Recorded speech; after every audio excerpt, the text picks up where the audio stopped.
Elite Facts presents 6 shared universes that were before Marvel's cinematic universe. 6. Star Trek universe.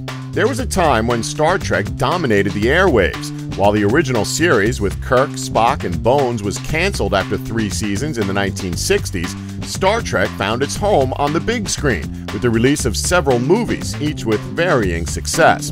The series came back in 1987 with The Next Generation, which quickly garnered 2 other series set around the same time to be produced, Deep Space Nine in 1993 and Voyager in 1995. So during the 1990s, you had the original cast in the movies, who were later replaced by the Next Generation cast with 3 different series on air, but only 2 airing at a time, with connecting stories, cameos from characters, and this sense of world building and interconnectivity that hasn't been felt since. However, with a series of this magnitude airing constantly, enthusiasm began to waver, leading to the final Next Generation film Nemesis being released in 2002, and the show's eventual cancellation in 2005 with Star Trek Enterprise. The oversaturation of their product eventually drove it to its grave. The series was rebooted into a new spin-off universe in 2009 with a younger cast and a much-needed adrenaline boost. Following the success of these movies, a new series is in production set in the original timeline, called Star Trek Discovery. Little is known of this series or of the confirmed 4th reboot movie. All we know is that they'll boldly go where no one has gone before.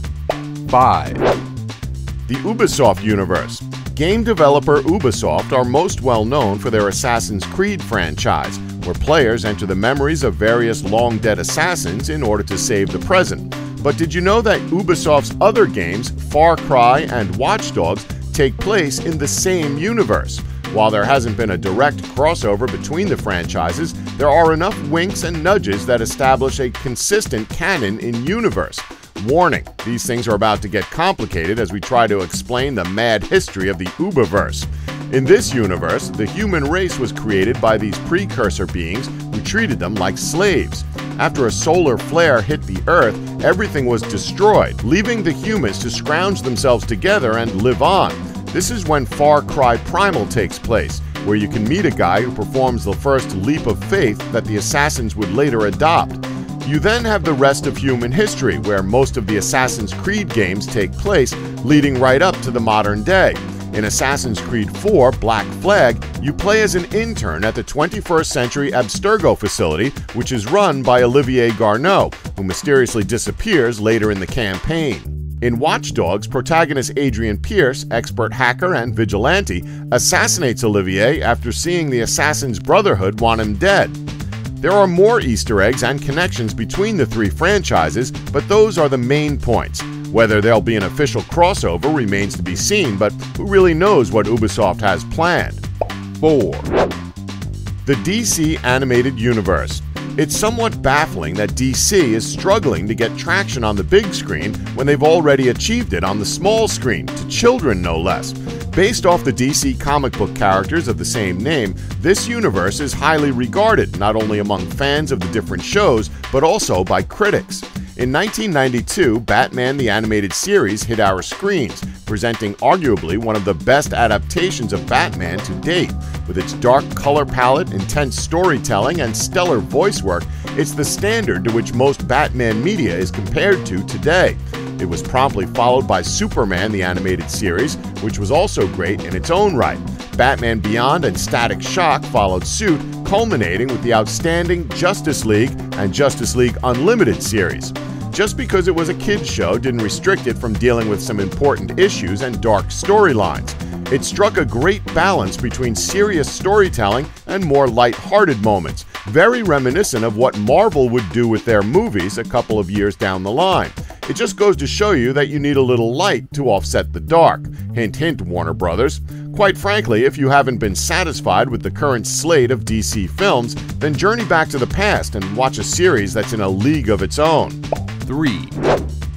Godzilla's expanded Toho universe. Bet you didn't see this coming. Yes, the king of the monsters is the head of his own franchise universe.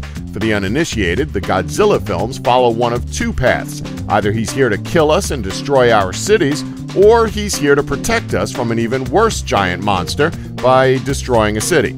Starting back in 1954 with the release of the original Godzilla movie, the series features all of the Zilla movies, the 2 American adaptations, several spin-off movies based around fellow giant monsters Rodan and Mothra, a number of strange sci-fi series, and most interesting of all, super-powered-up versions of Frankenstein and King Kong. Get this, King Kong even has an enemy called Mecha Kong, who's just a giant robot monkey. Oh, Japan, never change. The most recent entry in the franchise is 2016's Godzilla Resurgence, which could very well pave the way to many more Godzilla films down the road. But if you find yourself preferring America's 2014 version of the character, then you're in luck, since that was the start of a franchise of its own, leading up to a rematch between Godzilla and King Kong from the first Kong Skull Island movie. In the words of Ken Watanabe, let them fight. Here's a bit of a fun fact for you. Did you know that the 1998 version of Godzilla appears in the 2004 film Godzilla Final Wars?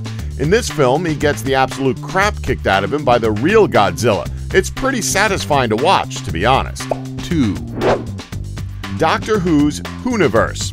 Meanwhile, in jolly old England, their very own time-traveling physician has a whole universe of possibilities for spin-offs and tie-ins.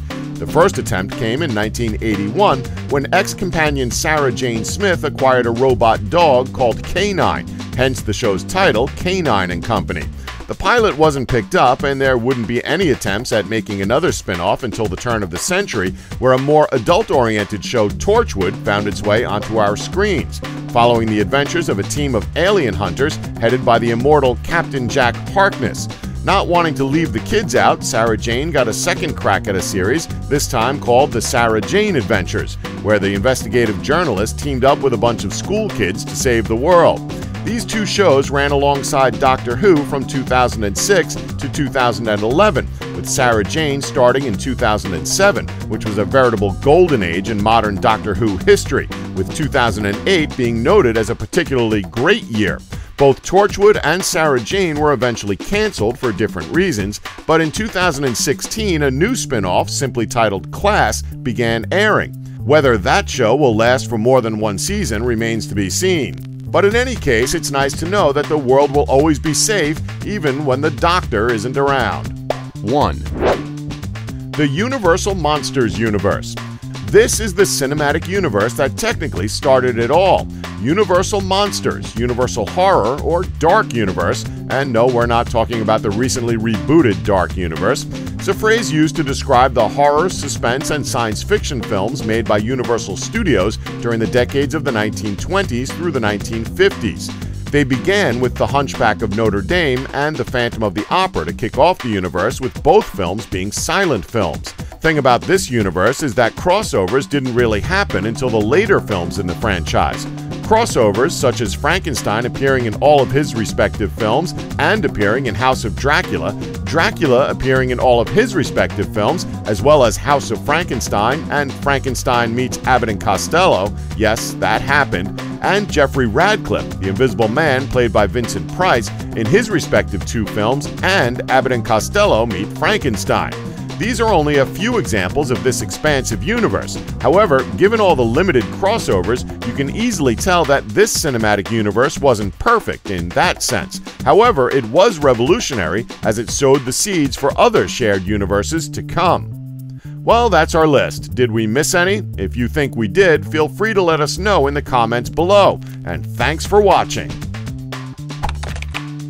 Don't forget to like us and subscribe for more Elite Facts.